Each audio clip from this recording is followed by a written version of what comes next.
नमस्कार दोस्तों बात करते हैं खेसारी लाल यादव के बारे में। दोस्तों अगर आप लोग खेसारी लाल यादव का फैन है तो आपके लिए बहुत ही बड़ी खुशखबरी है। दोस्तों अगर आप अहिरान है तो आपके लिए और भी बड़ा खुशखबरी है। दोस्तों खेसारी लाल यादव अहिरान पर यानी कि दोस्तों यादव पर एक और तगड़ा गाना बहुत ही जल्द ला रहे हैं। दोस्तों आज ही खेसारी लाल यादव 5 घंटा पहले फेसबुक पर एक फोटो अपलोड करते हैं, जो दोस्तों फोटो नहीं बल्कि एक गाना का पोस्टर होता है और गाना का टाइटल होता है अहिरान। दोस्तों यादव जाति के लिए खेसारी लाल यादव का एक और तगड़ा गाना बहुत ही जल्द आ रहा है। और दोस्तों खेसारी लाल यादव टाइटल में लिखे कि यह गाना फिर से धमाल मचाने वाला है, आप लोग तैयार हो जाइए। तो दोस्तों अगर आप लोग यादव है तो इस वीडियो को ज्यादा से ज्यादा शेयर कीजिए, ज्यादा से ज्यादा लाइक कीजिए, ताकि जितने भी यादव भाई है उसको पता चल जाए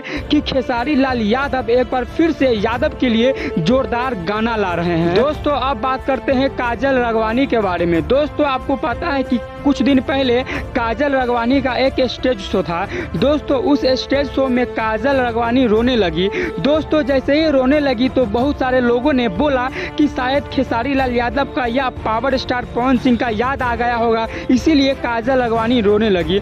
दोस्तों इसी को जवाब देने के लिए काजल राघवानी आज फेसबुक पेज पर एक पोस्ट करती है और उसमें लिखती है कि देखिए यह आंसू किसी हीरो के लिए नहीं था, बल्कि एक आदमी ने अपने बेटी के बारे में मुझे ऐसा बात कह दिया कि इसके बात सुनकर मुझे आंसू आ गया, न कि मैं किसी के याद करके रोने लगी। और मैं जानता हूं कि इस दुनिया में हर कोई हमसे प्यार नहीं कर सकता है, हमसे प्यार कुछ ही लोग कर सकते हैं। अगर हम यह उम्मीद करते हैं कि सारा दुनिया हमसे प्यार करेगा तो यह हमारी गलत फैमिली होगी और हम हमेशा उदास यानी कि सैड होंगे। तो दोस्तों जितने भी लोगों को लगता था कि यह आंसू काजल राघवानी खेसारी लाल यादव और पवन सिंह के लिए बहा रही थी, तो आप लोग हो जाइए सचेत, क्योंकि काजल राघवानी ने पूरा क्लियर कर दिया है कि यह आंसू किस लिए था और क्यों था।